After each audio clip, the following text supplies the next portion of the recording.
A long-standing youth leadership program had a special guest on their last day of camp at Colby College in Waterville.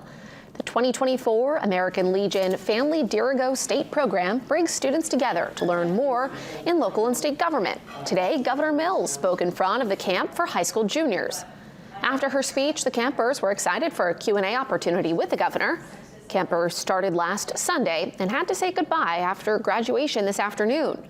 During camp, the students get a chance to create their own mock town, county, and state governments. Campers and staff we spoke to say getting a chance to meet and speak with members of Maine's government was a great way to end the experience.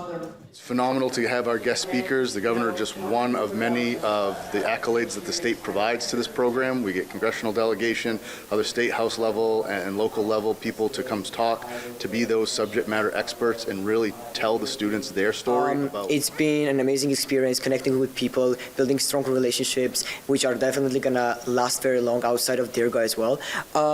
I think it's been great overall. I would recommend every single one to come here. It's a great opportunity to sharpen your skills and also learn more how the government works.